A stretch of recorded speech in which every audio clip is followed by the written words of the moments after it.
Pagka mayor po. Siyempre, dito tayo. Yan, hindi naman kilala yan eh. Taga-saan ba yan? Caloocan North to yun. Hindi ko kilala yan. Hindi sana nung makandidato senador yan, di sana na gano'n rito. Eh, hindi naman ah. Halong malapitan, Trillanes. Halong? Halong malapitan. Halong malapitan, Halong ako yan. Trillanes. Halong malapitan ko yan. Malapitan. Halong, boss. Halong! Thank you po. Mando ko yan. Mando ko. Halong. Halong. Si Halong pa rin. Halong pa rin. Kayo, boss. Matalino ng mga tao. Halong. Kayo, sir? Halong. Halong. Kayo po, sir? Survey lang. Halong. Pwede. Hello! Good day mga kabrad! Welcome back to our YouTube channel. And for today's video ay tatalakayin natin ang pagtakbo ni Senator Antonio Trillanes bilang mayor dito sa Caloocan City. Dahil sa hindi siya nagpapanalo sa mga national position, ay minarapat niya na tumakbo muna ng mayor. Baka sakaling manalo siya. Kasi pag local election, rather pag national position ang tatakbuhin niya, ay hindi siya mananalo. Dalawang term siyang naging senador.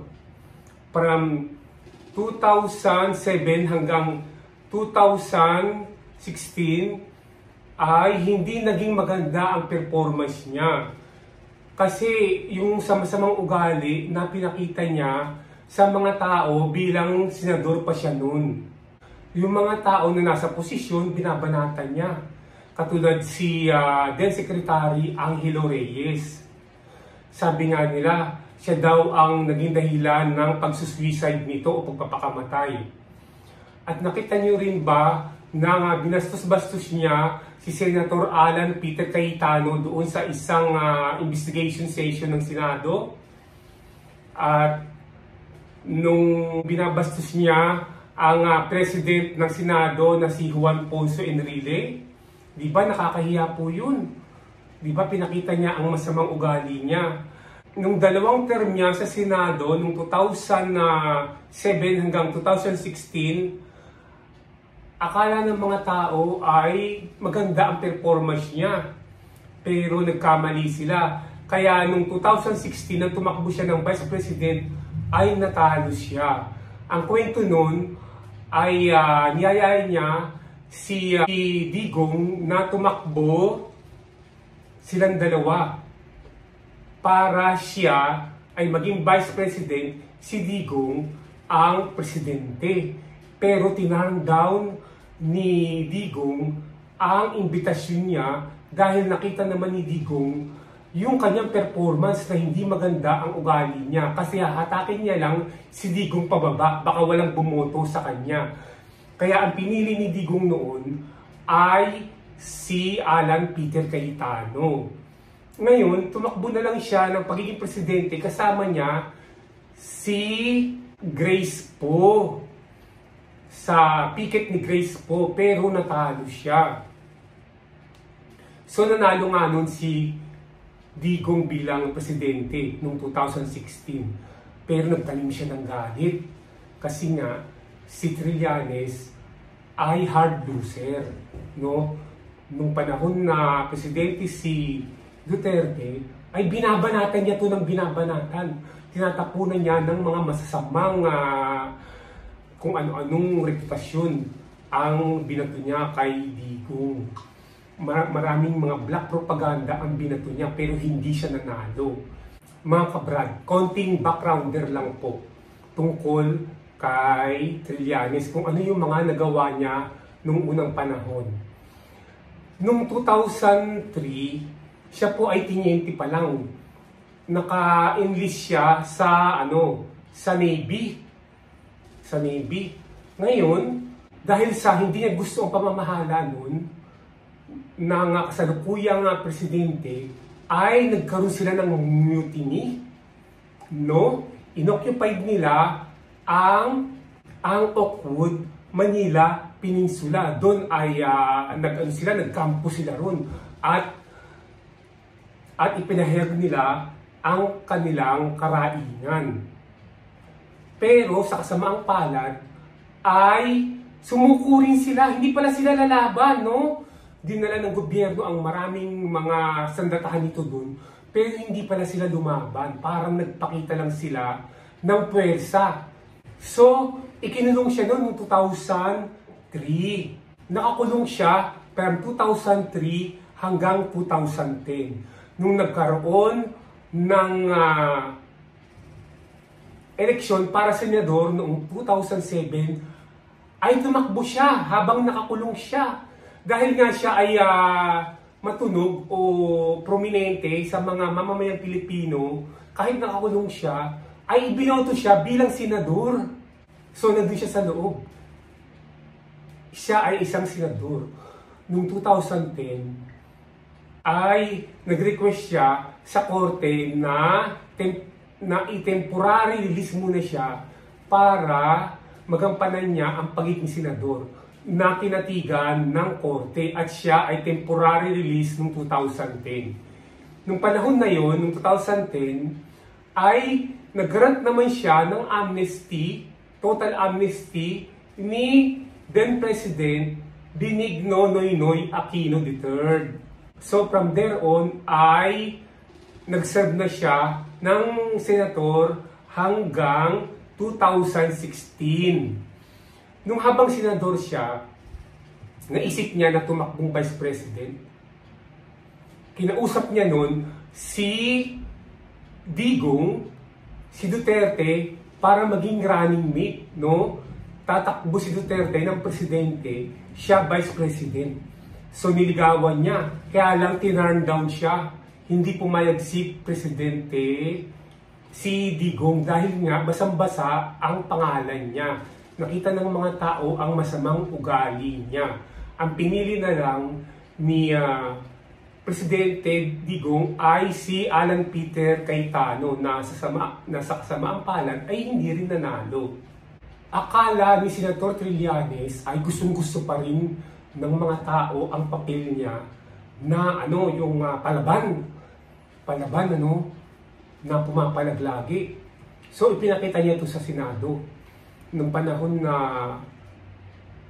nagkakaroon ng investigasyon sa Senado tungkol kay Duterte sa mass killing or rather sa pagpatay ng mga tao sa Davao, ay pinagtatanggol ni Alan Peter Cayetano si Duterte, pero siya, binabanatan niya si Alan Peter Cayetano, pinapahiya niya.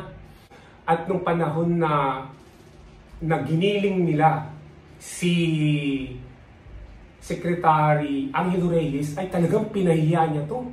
Parang hindi niya senior sa PNA, talagang binatinan niya. Talagang nilampaso niya ng gusto si Angelo Reyes, kaya nga araw nagpakamatay. Tapos, nung nagkaroon na naman ng Senate hearing na being presided by the President of the Senate himself, Juan Ponce Enrile, pinakita niya ang masamang ugali niya. No? Binastos-bastos niya ang Senate President. Yun lang po, no? At yung mga maraming ginagawa niya na paglalunch niya ng mga black propaganda tungkol kay President Duterte, binabanatan niya ng gusto. Pinapakita niya, o rather sinasabihan niya si Duterte na nagnanakaw nung panahon na siya ang presidente, na nung panahon na mayor siya ay nagpakayaman si Duterte.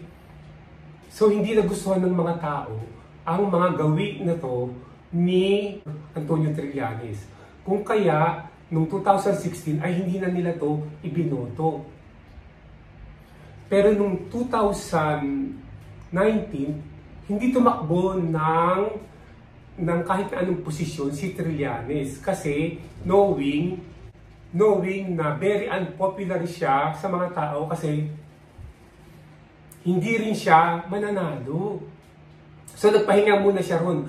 Wala siyang ginawa nung panahon na yun para banatan si Duterte. Noong nakaupong Pangulo si Duterte noon, banat siya ng banat. Doon yan nilabas sila Bicoy. Sila sila SPO Trilas Cañas, sila Matubato, ayun, para pabagsakin si Duterte na allegedly ay mamatay tao tong si Duterte. Pero hindi siya nagtagumpay. Ngayon, noong 2022, ay minabuti niya na tumakbo ng senador, nakapikit sila Chel Jokno at Bam Aquino. Pero sa kasamaang palad ay natalo sila sa pikit na 8 diretso. Sabi nga ng mga tao na i-plus ang 8 diretso sa inidoro. Mga kabrad, ipapakita ko sa inyo ang mga video kung saan binastos-bastos niya si Angelo Reyes, si Alan Peter Cayetano, at si Juan Ponce Enrile. Ipapakita ko rin sa inyo sila Edgar Matubato, si SPO Trilas Cañas at si Bicoy na ginamit niyang kasangkapan para ibagsak si Duterte. At bandang huli ay ipapakita sa inyo ang Kalye survey na ginawa ng mga kabataan dito sa Caloocan City. So, wag na natin patagalin mga kabrad ang video natin na ito. Umpisahan na natin. Tara!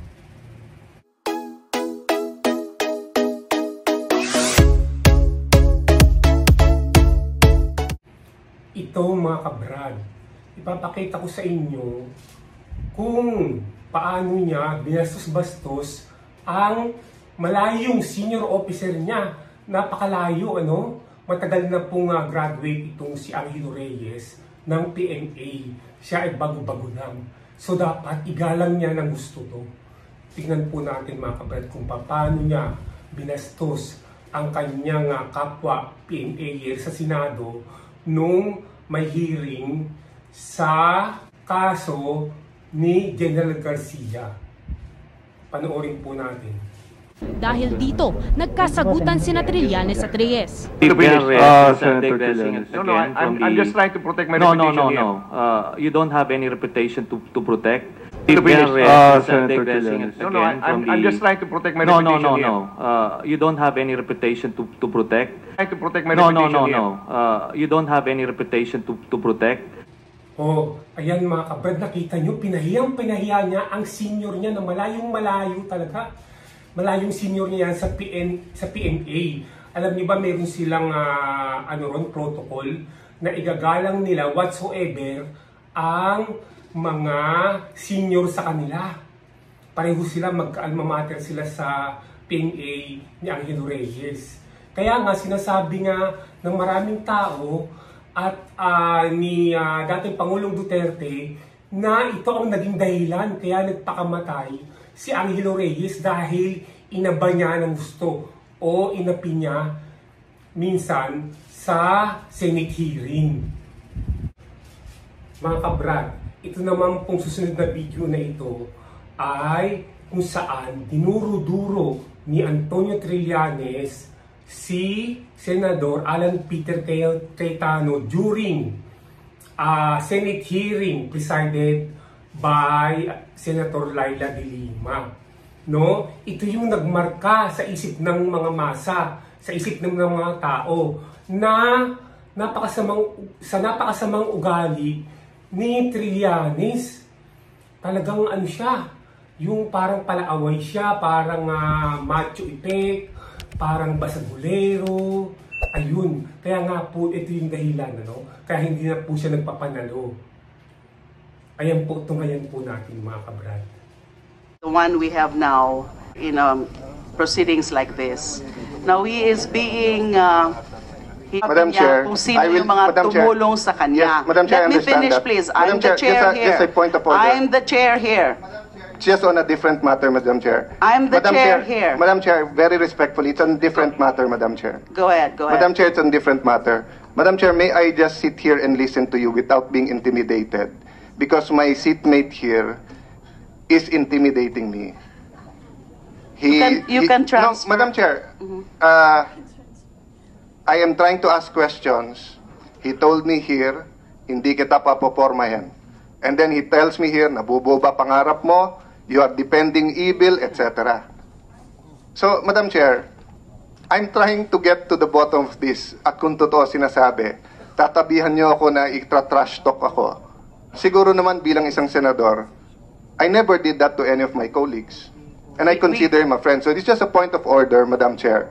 I can move. Can you make sure he doesn't follow me? Oh, yan sa We are yan, ma'am. giving you Sabi the niya, chance. sana, umuwi na ako. We are. Madam Chair, we have asked all of them. We have given them enough Go time. ahead, please. Madam Chair, can you stop? Just continue. Can Senator Trillanes stop talking to me? I mean, I don't want to talk to him, but he keeps talking to me. Senator. I will put this between us. Senator so that he Sani, will can not- you please Madam Chair. transfer? So Yes, I will to just transfer, Madam. avoid further. I will, Madam. O ayan po, nakita niyo po mga kabrad, nakita niyo po kung gaano kasama ang ugali ni Antonio Trillanes, yung ano niya, yung unprofessionalism niya na ginawa sa Senate hearing. Yan po, ayan. Kaya na-antipatiko yung mga tao sa kanya, kaya hindi na po siya binotong Vice President at Senador nung mga dalawang eleksyon na tumakbo siya. Yan po ang naging dahilan. Rather, yan po ang isa sa napakaraming dahilan ng kanyang pinakitang masamang ugali. Dito mga kabrad, sa susunod na video ay makikita natin kung papaano binastos ni Antonio Trillanes si Juan Ponce Enrile. Siya ang president ng Senate nung panahon na yun. Ngayon, si Antonio Trillanes ay senador lang, member lang siya. Pero binastos-bastos niya si Juan Ponce Enrile habang kinakausap siya nito. Grabe ang pagbastos sa kanya kay Juan Ponce Enrile. Panoorin po natin ito mga kabrad. And did I say anything to pressure you to favor one side or the other? Precisely, Mr. President, that's not the point. After Senator Drilon spoke, I registered my opposition on the bill, and the Senate President brushed me off. Well- Sani, okay na ito, Well, Mr. President. your opposition should have been registered here because we are going to vote here anyway. And that Yes. was a caucus. We have already agreed on the timeline. And if you remember, the gentleman from Camarines North, Congressman Villafuerte, was pleading with us to just have the hearing conducted because they were running on a very, very tight schedule. And as President of the Senate, it was my duty to hear everybody. And that's why precisely I could not decide the issue because I'm not like that. I have to present it to the members of the Senate in a caucus. And whatever is decided by the caucus, I abide by it, even during impeachment. Were you not present in these caucuses? Is there any instance where I ask you or any one of you to vote according to my wishes? Mr. President, I'm asking you a question. that's irrelevant from this. I can cite several instances. You know, it's irrelevant because Yes. you are telling falsehoods here. I take exception to that statement. I Mr. am President. saying you are telling falsehoods here Well, because there are records of our proceedings. Well, Mr. President, All right. okay. Isn't it a fact that you are angry at me because you were asking me for an additional budget for your oversight committee and I did not allow it? No, that is a falsehood, All Mr. right. President. Okay, but the record is Which such record? now. Which record, Mr. President?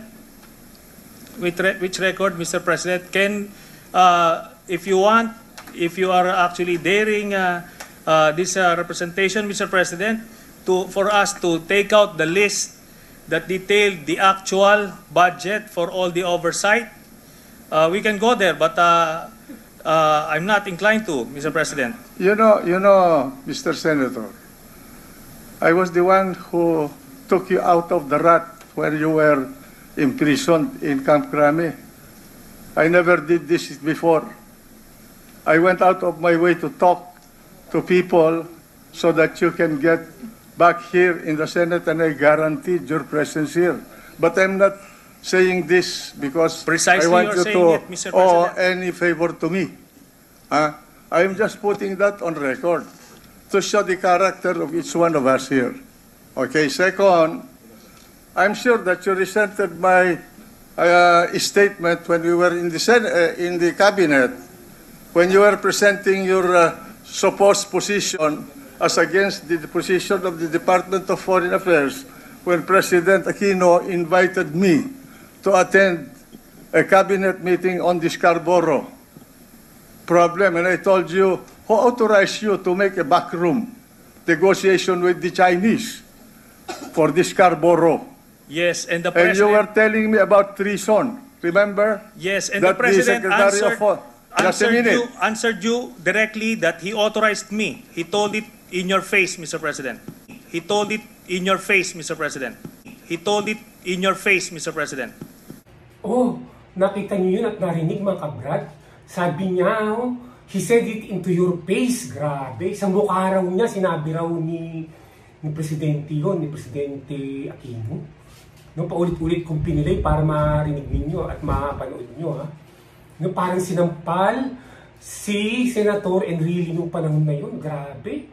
Nakita niyo yung kabastusan ni Trillanes? O ituloy po natin mga kabrad. What? Yes, that's correct. Oh, that's correct. I accepted that because I precisely. did not know that you were authorized. But the fact is that I asked you, whom did you talk to in China? I don't need to report to the Senate President, Mr. President. You have a duty I to am not, report what you do obliged. as a senator to this chamber. And in fact, you have a duty to notify the office of the Senate President when you leave this country to go abroad. But I did And not. the only time that I have authorized you is one time. I do not know how many times you have been to China. My understanding is you have been to China talking to the Chinese government for 6 times already. Yes.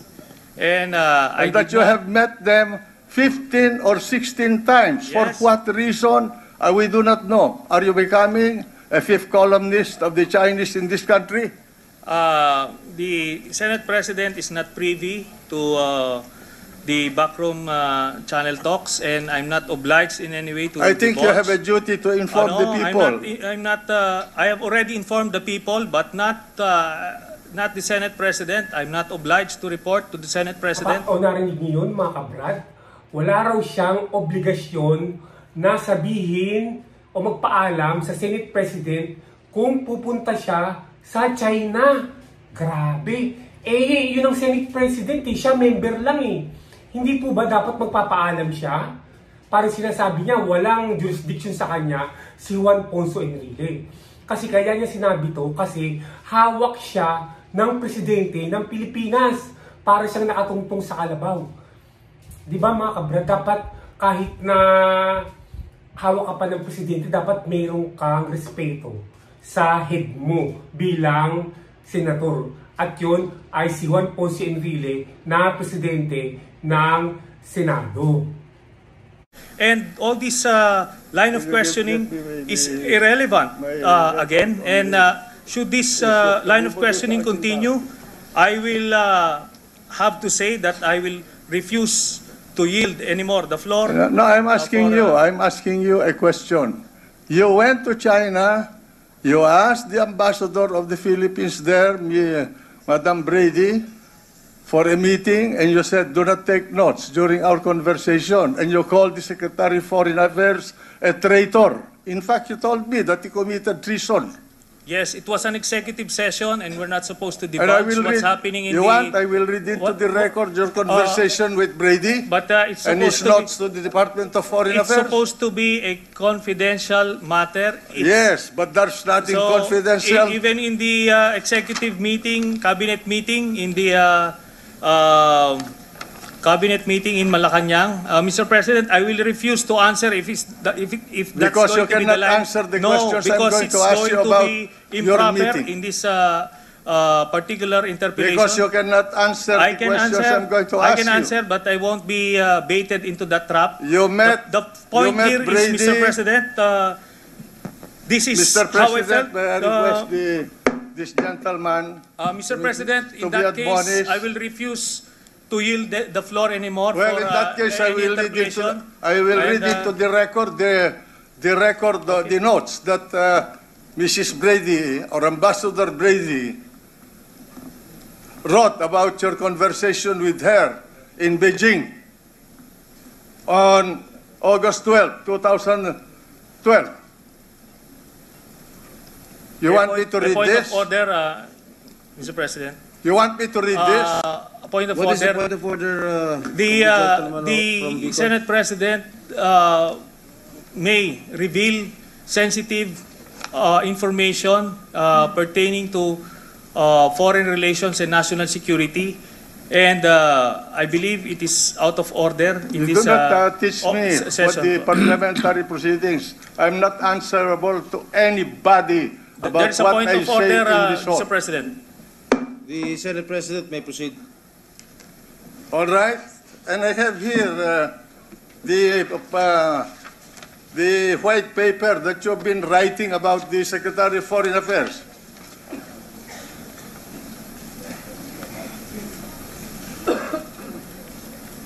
August 17 2012. We cannot take the hit. Oh, ayan, nakita niyo mga kabrad. Nag-walk out siya, oh. Pinakita niyo ang unprofessionalism niya. Nagsasalita pa lang, si Senator Juan Ponce Enrile, nag-walk out na siya. Hindi po ba malaking kabastusan po yung ganun? So, ito pa nga pong isa na to, ang naging dahilan kaya nagalit sa kanya ang mga tao. Hindi na po siya binoboto ngayon. Kaya, alam naman ng mga taga-Caloocan yan yung ugali niya na yan Kaya, for sure, hindi po siya mananalo rito. Hindi po nakakalimutan ng mga taga-Caloocan ang mga ginawa niyang kabulastugan sa Senado noon. So, ayun po mga kabrad.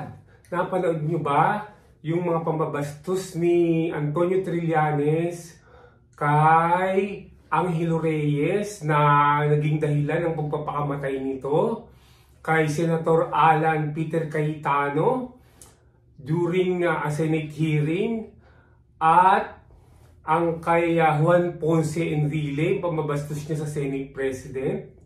Yun, konti pa lang yun sa pagpapakita niya ng kasamaan ng kanyang ugali. Marami pa tayong ipapakita mga kabrad. Pero, puntahan muna natin yung Kalye survey kung saan ginanap dito sa Caloocan City ay isa lang ang bumoto sa kanya. What I mean, isa lang ang nagsabi na siya ay iboboto.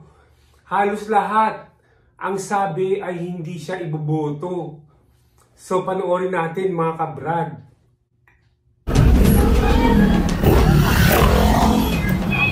Sir, magandang hapon po. Kalye survey lang po kami. Pagka-mayor po. Siyempre, dito tayo. Yan, hindi naman kilala yan taga-saan ba yan? Caloocan North to yun. Hindi ko kilala yan. Di sana nung mga kandidatong senador yan, di sana nagano rito. Hindi naman Oh, eto. Batang Gubang Oo. Oh. Okay, Thank you po, sir. Okay, ano naman? Sir, Kalye survey, sir. Pagka-mayor, halong malapitan Trillanes. Halong? Pwedeng malaman kung bakit? Yun lang kasi yung unang niyo. Okay. Thank you po. Tayo, survey lang po. Sa pagka-mayor ngayon 2025, along malapitan or Trillanes? Ano po? Sino po sa dalawa? Sino po ang may iboboto niyo kung bukas ang eleksyon? Pagka-mayor dito. Ano? Ete. Sir, magandang hapon. Kalye survey lang sa pagka-mayor. Kung bukas ang eleksyon, sino po ang mayor nyo rito? Hello guys! Along malapitan. Along malapitan, Along ako yan. Trillanes. Along malapitan ko yan. Malapitan. Along, boss. Along! Thank you po. Mando ko yan. Mando ko. Oo, Kayo, hangin sir? na along yan Along. Along. Na along. Thank you. Yan, maboto ko yan. Along, malapitan. Along. Hapon, boss. Kami survey lang. Pagka-mayor. Along. Sino pong ano nyo? Along Malapitan o si Trillanes? Si Along pa rin. Along pa rin. Kayo, boss? Itatalino ng mga tao. Ate, magandang hapon. Kalye survey lang po sa pagka-mayor ngayon 2025. Along Malapitan or Trillanes? Along. Kayo, sir? Along. Along. Kayo po, sir? Survey lang. Along. Pwede pong malaman kung bakit sheriff pa rin yung gusto nyo? Ayos yung ginagawa niya sa dito sa lusog ng Caloocan. Thank you po. Okay, wala po masabit yan. Salamat po. Sir, Kalye survey, sir. Pagka-mayor. Ikaw, ma'am. Ikaw, sir. Pagka-mayor, Along Malapitan, Trillanes. Trillanes. Eh, ano po? Kay Along. Kay Along po. Kaya to. Kayo, sir. Kay Along. Thank you po.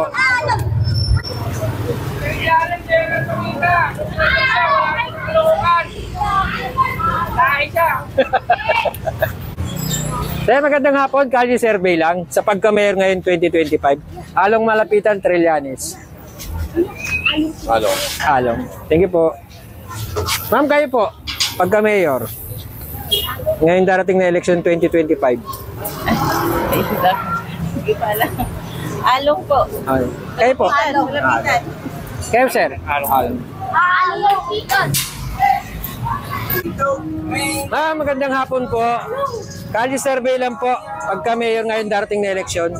Along Malapitan or Trillanes? Along po. Bakit po kaya? Siyempre po maraming nagawa rito sa Caloocan ng mga malapitan.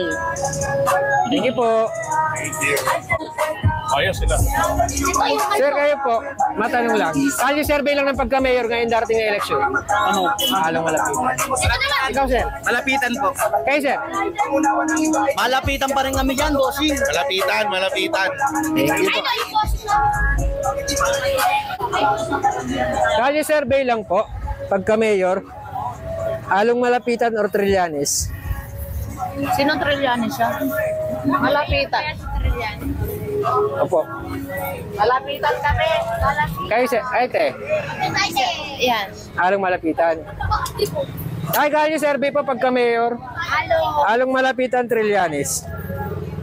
Along. Kayo po. Along, hoy. Tulog. Reker, along ka? Oo. Along daw kami dapat. Thank you po. Sir, magandang hapon. Survey lang sa pagka-mayor. Along Malapitan or Trillanes? Boto na rito, sir. Okay. Kayo po, sir? Pagka-mayor. Trillanes po. Thank you po. Kayo po, tay. Ate, survey lang po. Pagka-mayor. Along Malapitan. Along.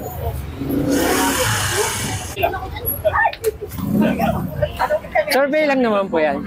Pagka-mayor ngayong darating na eleksyon, 2025. Malapitan pa rin. Bakit po? Ha? Pwede ba kasi kailangan pa magpalit? Eh, siyempre, sanay na kami dyan. Sino, te? Alam na namin yan. Sino Thank you po. Along Malapitan. Gandang hapon po. Kalye survey lang po sa pagka-mayor ngayong darating na eleksyon. Along Malapitan, Trillanes. Ninong po. Bakit? Kamusta? Along. Thank you. Pwede pong malaman kung bakit siya pa rin. Sige po. Okay po.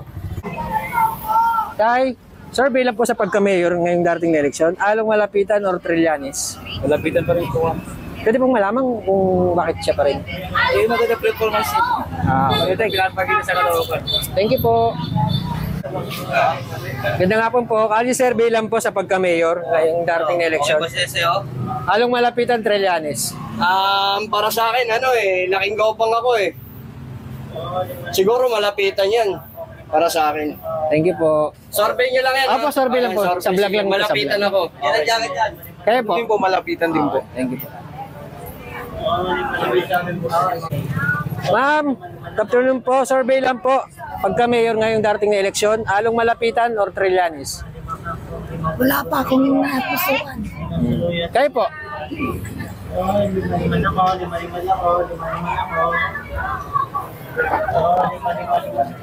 Sir, survey lang po sir. Pagka-mayor ngayong darating na eleksyon, Along malapitan, Trillanes. Along. Thank you po. Kayo tayo? Malapitan. Thank you po. Tayo Kalye survey po. Along malapitan or Trillanes? Along talaga. Radio po. Thank you po. Kayo po, Nay. Survey lang po sa paggabi. Ang bilis. Bakit po kaya? Bakit siya? Okay naman, di ba? Okay. Marami naman nagagawa. Maraming na patay, maraming Basta maganda. Kahit ulit-ulitin pa nila yung pagtakbo, buong pamilya malapitan ako. Thank you po. Kuya, survey lang po kami sa pagka-mayor. Along malapitan, Trillanes. Along po. Along po. Pwede po malaman kung bakit siyang Kasi yung sa tatay niya din. Okay po yung pamamalakad niya din. Kayo tayo? Dating Neo. Malapitan pa rin. Pwede pong malaman kung bakit maganda siyang magpatakbo. Thank you po. Kaya po? Along na ko dyan. Ikaw tayo? Ganon din, siyempre. Along din.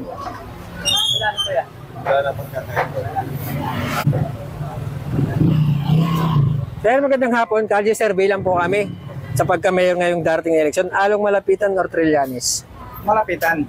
Pwede pong malaman kung bakit? Lahat nagagawa niya. Approve. Aristo. Thank you po. Magandang hapon po. Kalye survey lang po pagka-mayor. Kay sir, along malapitan or Trillanes? Pagka-mayor, survey lang po. Malapitan. Malapitan. Pwede pong malaman bakit? May nagawa na eh. May nagawa. Thank you po. Gagawa pa na.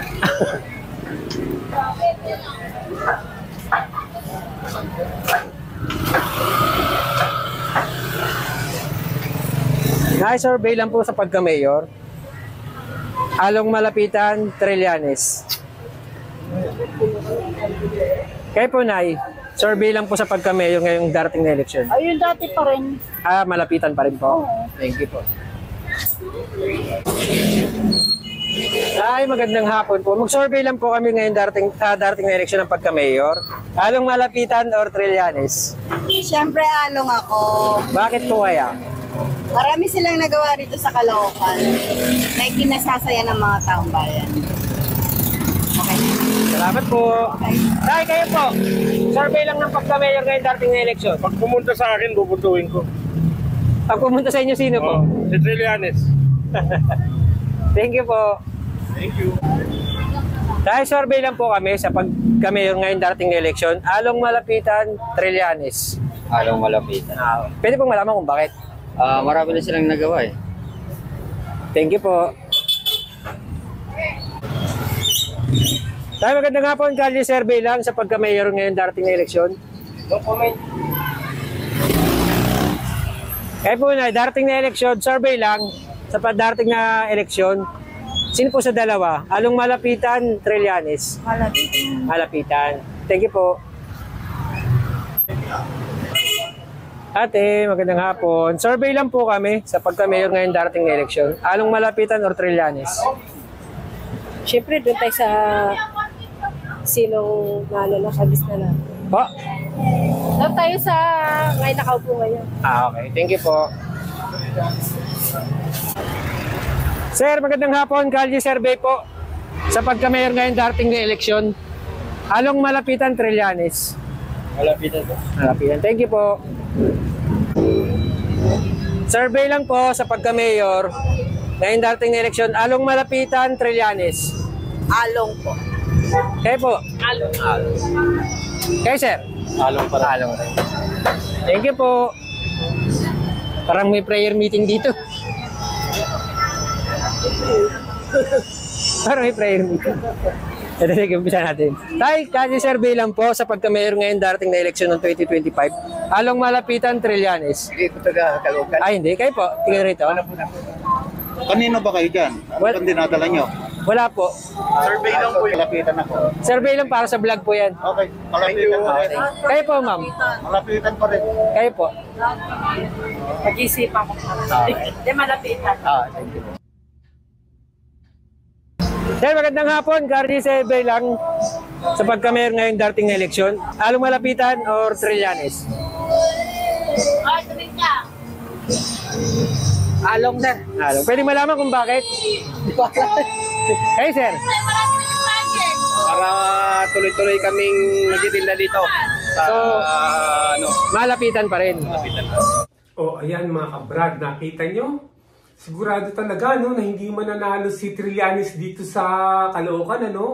Ano sabi nila? Hindi raw nila kilala si Trillanes. No?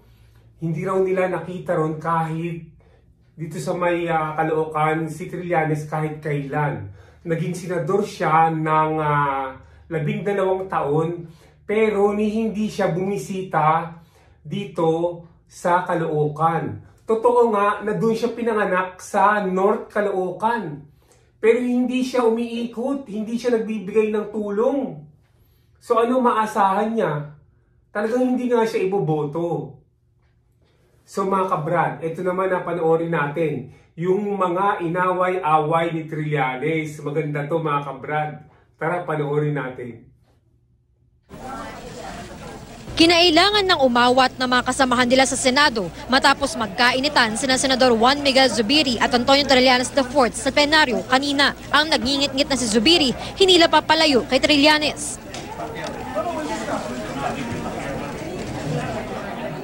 Nagsimula ito nang tumayo si Zubiri para iprotesta ang pahayag ni Trillanes sa panayam kanina sa programang News to Go. Never be a part of any whitewash. I take offense in that, Mr. President. I'm glad that the gentleman took offense because if the statement was meant to be offensive, so at least he feels something. As we recall, especially the Senate President, back in 2007, he in fact resigned from the Senate because he was proven to have cheated during the 2007 elections. I never cheated in that elections. People cheated on behalf of the team unity at that time, and they are now in jail. The gentleman also is accused of rebellion and treason. He's only lucky that the former president pardoned him. Naghamunan na ang dalawa. If you want to declare war, then you should be prepared to have war. And this representation will not back down. I'm glad that he declared war. But you know, Mr. President, mabait akong tao. And people know me. I'm one of the most amiable senators of this chamber. But don't, if you pick a fight with me, I'll fight. I did not become world champion in arnis for nothing. If you want to fight, tell me how you want to fight. Say it in front of my face. Nang mag-break ang sesyon, nilapitan ni Zubiri si Trillanes at mas nagkainitan pa ang dalawa. Hinila ni Senador Manny Pacquiao at iba pang senador si Zubiri. Ayun, napanood nyo mga kabrad. Inaway niya si Zubiri. Pinagbintangan niya na iwa-whitewash nito yung hawak na kaso nila Zubiri sa Blue Ribbon Committee. Yung tungkol sa immigration na mga sa may pastillas, no? Talagang binobocalize niya na sinasabi niya na dadayain nila. Hindi pwede yung ganun. Hindi pwede nilang i-whitewash yun. Yung bang kasama mo, sasabihan mo nun? Kaya nga nagkakaroon ng hearing eh. Tapos aakusahan mo agad yung mga kasama mo sa Senado na iwa-whitewash nila yun. So nakita nyo na kung gaano kabulastog si Antonio Trillanes. Ngayon ay panoorin naman natin kung paano niya inaway si Dick Gordon. Okay? Ito na mga kabrad. This is not a cockpit of chismis. We are here investigating real things. Yes, huwag ka definitely. nagdadagdag dito na hindi mo nalalaman. Mr. Chairman, You're out of order. Session is suspended. nagiging committee di absuelto ang Blue Ribbon Committee. I will move for your contempt then. I object, Mr. Chairman. Session is resumed. The Secretary, I made the objection. No, Mr. Chairman. You are not a one-man committee here. Committee de absuelto. Yes, nagiging committee de absuelto. Yes, please do so. I welcome that. Mr. Chairman, Mr. Majority Floor Leader, the gentleman from wherever he comes from says that this is a committee de absuelto. No, Mr. Chairman, you read into the records. For that matter, it was already suspended. That was made in public before television. But you need to check your facts, Mr. Chairman. That I want to file finally. This gentleman has been accusing everybody in the Senate. Has been accusing everybody in the Senate of everything. Only you, Mr. Chairman. Only you. No. In the past, you got away. Senator Zubiri and you almost got into a slugfest. Suspended naman, di ba? Hindi, I've already resumed. I am asking the Majority Floor Leader to convoke the Ethics Committee, and I will file personally an Ethics Committee case against the gentleman from Bicol. So let us proceed. And the Chairman would like to tell the gentleman from Bicol to behave himself. Otherwise, I will put the Sergeant at Arms before him. Mr. Chairman, I have done... The Chair has already ruled. You are not recognized. Go ahead. Well, Mr. Chairman... Villera, I want to ask you questions. Mr. Chairman, I maintain my objection. What objection? Regarding your irrational ruling and behavior as chairman of this Blue Ribbon Committee. Excuse me. And I've always acted rationally. I am a You've been doing a one-man show, a monologue for several hours. I believe that's not normal. And I will not answer you. You're out of order. I will not dignify. I will not dignify all your one-man statements, all your observations that are completely out of order. The trouble with this gentleman is every time he doesn't like it, he will conduct a coup. And then he will be forgiven, and then he will go to the Senate, and then he will conduct another coup, and then he will be forgiven again. And ikaw nag-barricade ka sa Subic just to hold on to your position? That's correct. Even pathetic, Mr. Chairman. Napaka-elementary na nangyayari. Tigilan niyo na yan. No, it's all right. I can handle this guy.